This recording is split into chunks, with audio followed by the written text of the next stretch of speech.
Donald Trump, hier, dans son entrevue à Fox, il a parlé qu'il y aurait un tarif de 25 sur l'acier et sur l'aluminium. De tout ce qui rentrait, pas juste le Canada, le Mexique, partout. Là. Fait que ça risque de faire mal, ça, là. Je t'ai envoyé un article la semaine passée avec 4 entreprises de la Beauce, Oui. Entre autres, et Oui. j'ai 3 clients dans ça, moi. Et puis, tu vois que ce pas des gens paniqués, mais c'est des gens Non, qui mais faut sont qu'ils se inquiets. préparent.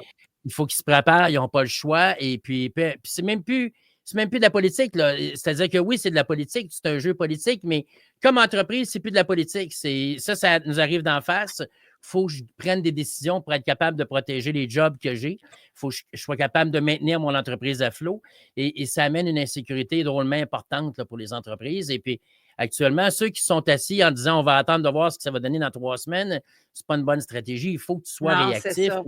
Sois capable de prendre des décisions. Puis, et j'ai parlé avec un de ces clients-là, pas plus tard que la semaine passée, entre autres, là-dessus. Et puis, c'est pas un anti-américain, là. Ben, il est comme, tu sais, il y a des usines aux États-Unis, mais Simon dit, il y a beaucoup de choses qui jouent contre nous actuellement. D'abord, ils ont changé les règles au niveau du nombre de travailleurs étrangers. Tu sais, au Québec, actuellement, c'est changé. Les autres, ils ont beaucoup de travailleurs étrangers qui font venir.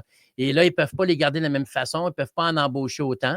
Alors, fait que ça cause des problèmes. Puis ça, j'ai plusieurs compagnies qui sont dans cet aspect-là actuellement où ils ne savent pas comment ils vont gérer l'été avec ces nouvelles règles-là. Alors, fait que ça, c'est déjà quelque chose. Fait que, si je comprends bien, ça nuit à leur épanouissement d'entreprise, là. Productivité, acceptation de contrat, à tout Il point. manque d'employés québécois, puis ils sont limités dans les employés qui viennent de l'extérieur, fait que ça freine leur expansion, là. Totalement.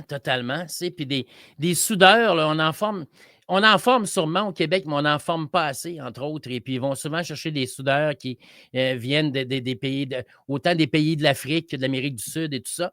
Et puis, et c'est drôlement dommageable. Puis, la semaine passée, je donnais une formation jeudi dernier à Montréal, une entreprise qui ne fait que ça, faire venir des travailleurs étrangers. Puis, c'est un casse-tête actuellement pour les entreprises. Alors, fait que et mon client, là, c'est loin d'être un anti-américain. Il y a 2 usines là-bas.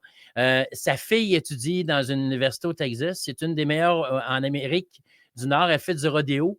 Et elle est absolument remarquable. Je t'enverrai une vidéo d'elle. Elle est exceptionnelle. Et puis, donc, elle étudie un full scholarship là-bas. C'est une des meilleures. Et puis, elle a encore un statut d'amateur, mais elle fait déjà des compétitions au niveau professionnel et où elle performe d'une manière absolument incroyable. Alors, ce n'est pas un anti-américain, sauf que là, il se retrouve avec ça, puis il dit, hey, un instant, ça va coûter des jobs chez nous si je suis obligé de faire ça, parce que ce qu'il ne veut pas, c'est tout amener sa production aux États-Unis. S'il fait ça, il y a une région ici qui va en payer le prix au complet, parce que la région où ils sont, c'est drôlement, c'est le poumon de la région. Alors, c'est le poumon économique de la région. Tu enlèves ça, il y a des restaurants qui vont fermer, il y a des dépanneurs qui vont être affectés, il y a des. Alors, ça joue sérieux à ce niveau-là. Et puis, il faut que les entreprises soient pas sur le gros nerf, mais il faut qu'ils soient sur le petit nerf, au moins. Parce que tu ne peux pas juste dire ils ont mis ça dans un mois, puis dans un mois, on verra c'est quoi. Non, il faut que tu te prépares.